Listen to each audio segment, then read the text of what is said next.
श्री स्वामी समर्थ. नमस्कार मित्रांनो, आज आपण पाहणार आहोत फेब्रुवारी 2026 साठी या राशीचे राशी भविष्य. 2026 मध्ये तुमचे कार्यक्षेत्र, आर्थिक परिस्थिती, आरोग्य, वैवाहिक जीवन आणि पारिवारिक जीवन कसे जाईल हे पाहणार आहोत. त्याचबरोबर उपाय देखील सांगणार आहे. व्हिडिओ शेवटपर्यंत पहा, तर तुम्हाला उपाय काय आहे ते समजणार आहे. आणि कमेंटमध्ये ओम नमः शिवाय लिहा. त्याचबरोबर उमाशिखर राष्ट्र चॅनलला सबस्क्राईब करायला विसरू नका. हा महिना तुमच्यासाठी चढ उतारांनी भरलेला असेल. महिन्याच्या सुरुवातीला सूर्य, मंगळ, बुध आणि शुक्र तुमच्या 6व्या घरात, राहू 7व्या घरात, शनी 8व्या घरात आणि वक्री गुरु 11व्या घरात असतील. केतू तुमच्या राशीत आणि राहू तुमच्या 7व्या घरात भ्रमण करेल. या ग्रहांच्या स्थितीमुळे तुम्हाला तुमच्या समस्याकडे विशेष लक्ष द्यावे लागेल, अन्यथा तुम्ही आजारी पडू शकता. हा महिना प्रेम करणाऱ्यांसाठी चांगला असेल. तुमचे प्रेम फुलेल आणि तुमच्या प्रिय व्यक्तीशी लग्न होण्याची शक्यता आहे. अविवाहितांना लग्नाच्या संधी मिळतील. विवाहित व्यक्तींना काही परिस्थिती व्यवस्थापित करावे लागतील. तुमच्या जोडीदाराच्या आरोग्याकडे लक्ष द्या, जेणेकरून गोष्टी हातापर्यंत जाऊ नयेत. हळूहळू सर्व काही सामान्य होऊ लागेल. आर्थिक आव्हाने वाढतील, खर्च जास्त असतील आणि तुम्हाला त्रास देतील, परंतु चांगली उत्पन्नही काही प्रमाणात दिलासा देईल. तुमच्या कौटुंबिक जीवनात चढ उतार असतानाही काही सकारात्मक क्षण येतील. विद्यार्थ्यांना कठोर परिश्रमानंतर यश मिळेल आणि तुम्ही एक चांगला विद्यार्थी म्हणून प्रगती करण्यात यशस्वी व्हाल. परदेश प्रवासाची शक्यता आहे. कार्यक्षेत्र. फेब्रुवारी मासिक राशीफल 2026 नुसार करिअरच्या दृष्टिकोनातून हा महिना तुमच्यासाठी सरासरी किंवा थोडा चांगला राहण्याची शक्यता आहे. 10व्या घराचा स्वामी शुक्र महिन्याच्या सुरुवातीला मंगळ, बुध आणि शुक्र यांच्यासह 6व्या घरात असेल आणि 6व्या घरापासून तुमच्या 7व्या घरात सर्व ग्रहांसह आणि राहू असेल. 6व्या घराचा स्वामी शनी संपूर्ण महिना 8व्या घरात राहील. या ग्रहांच्या स्थितीमुळे तुमच्या कामाच्या आयुष्यात चढ उतार येऊ शकतात. तुमचे विरोधकही उठतील आणि त्यांना हाताळावे लागेल, अन्यथा ते तुमच्यासाठी समस्या निर्माण करतील. जरी तुम्ही शेवटी विजयी व्हाल, तरी ते तुमचा बराच वेळ वाया घालवतील आणि मानसिक ताण निर्माण करतील.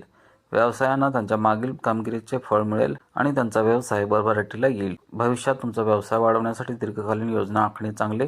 जर तुम्हाला काहीतरी नवीन सुरू करायचे असेल तर तुम्ही ते करून पाहू शकता, परंतु तुम्हाला अनुभवी व्यक्तींचा पाठिंबा आणि सल्ला घ्यावा लागेल. काही नवीन लोकांशी जोडणे देखील फायदेशीर ठरू शकते. आर्थिक परिस्थिती. महिन्याची सुरुवात तुमच्यासाठी थोडी आव्हानात्मक असू शकते, कारण 4 ग्रह सूर्य, मंगळ, बुध आणि शुक्र हे तुमच्या 6व्या घरात असतील आणि तुमच्या 12व्या घरात दृष्टी करतील, ज्यामुळे तुमचे खर्च वाढतील. 8व्या घरातही शनी असल्याने आर्थिक नुकसान होऊ शकते, म्हणून तुम्हाला सावधगिरी बाळगावी लागेल.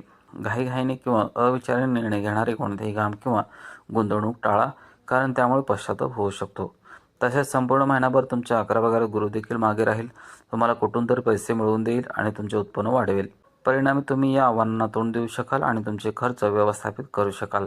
तसेच बुध 3ऱ्या भावापासून, शुक्र 6व्या भावापासून, रवी 13व्या भावापासून आणि मंगळ 23व्या भावापासून तुमच्या 7व्या भावात प्रवेश करेल, ज्यामुळे खर्चात काही प्रमाणात घट होईल आणि तुमची आर्थिक परिस्थिती हळूहळू मजबूत होऊ लागेल. या काळात गुंतवणूक करण्यापूर्वी तुम्ही काळजीपूर्वक विचार करावा. आरोग्य. या महिन्यात आरोग्याच्या दृष्टिकोनातून काही काळजी घेणे आवश्यक आहे, कारण केतू संपूर्ण महिना तुमच्या राशीत असेल आणि राहू तुमच्या 7व्या घरात असेल. वक्रगुरु तुमच्या 11व्या घरात असेल आणि शनी संपूर्ण महिना तुमच्या 8व्या घरात असेल. या परिस्थितीमुळे आरोग्याच्या समस्या उद्भवू शकतात, परंतु महिन्याच्या सुरुवातीला सूर्य, मंगळ, बुध आणि शुक्र तुमच्या 6व्या घरात असतील. शुक्र स्वतःच अधिक आरोग्य समस्या निर्माण करू शकतात. तसेच मंगळ आणि सूर्य आजारांना कमी करण्यास आणि दुःख टाळण्यास मदत करतील. जसजसा वेळ पुढे जाईल तसतसे बुध तुमच्या 7व्या घरात 3ऱ्या स्थानावर, शुक्र 6व्या स्थानावर, सूर्य 13व्या स्थानावर आणि मंगळ 23व्या स्थानावर राहील, जेथे राहू आधीच उपस्थित आहे. यामुळे मानसिक संघर्ष वाढेल, शारीरिक समस्या वाढतील आणि अनावश्यक चिंता निर्माण होईल. या समस्याकडे लक्ष देणे तुमच्यासाठी महत्त्वाचे असेल. तुम्ही डॉक्टरांचा सल्ला घ्यावा आणि आवश्यक ज्योतिषीय उपाय करावेत. असे केल्याने ग्रहांचा प्रभाव तुमच्या बाजूने असेल आणि तुम्ही कोणत्याही त्रासापासून वाचू शकता. प्रेम आणि विवाह. प्रेम संबंधाच्या बाबतीत हा महिना तुमच्यासाठी अनुकूल असण्याची शक्यता आहे. 5व्या घराचा स्वामी गुरुग्रह 11व्या घरात वक्री असेल. 5व्या आणि 7व्या घरावर दृष्टी ठेवेल आणि तुमच्या 3ऱ्या घरावरही दृष्टी ठेवेल, ज्यामुळे मित्रांसोबत चांगले संबंध निर्माण होतील. तुमच्या प्रिय व्यक्तीला तुमच्या मनातील भावना व्यक्त करण्याची संधी तुम्हाला मिळेल. तुम्ही तुमचे प्रेम दृढ करण्यासाठी सतत प्रयत्न करत राहाल. तुम्ही तुमच्यावर प्रेम करता त्यांच्याशी लग्न करण्यात यशस्वी होऊ शकता. जर तुम्ही त्यांच्यासमोर तुमच्या भावना व्यक्त केल्या तर ते नाही म्हणू शकणार नाहीत. अविवाहितांसाठी हा लग्नाचा काळ असू शकतो आणि तुमचे लग्न अंतिम होऊ शकते. जर तुम्ही विवाहित असाल तर ग्रहांची स्थिती दर्शवते की सुसंवादाचा अभाव आणि परस्पर तणाव वाढल्यामुळे वैवाहिक संबंध ताणले जाऊ शकतात. राहू संपूर्ण महिना 7व्या घरात राहील आणि महिन्याच्या उत्तरार्धात सूर्य, बुध, मंगळ आणि शुक्र देखील असतील. यामुळे काही प्रेमाचे क्षण येऊ शकतात. तसेच भांडणे, तणाव आणि संघर्ष होऊ शकतात. तसेच 7व्या घरावर गुरूची दृष्टी असल्याने तुम्ही हळूहळू या परिस्थितीवर मात कराल.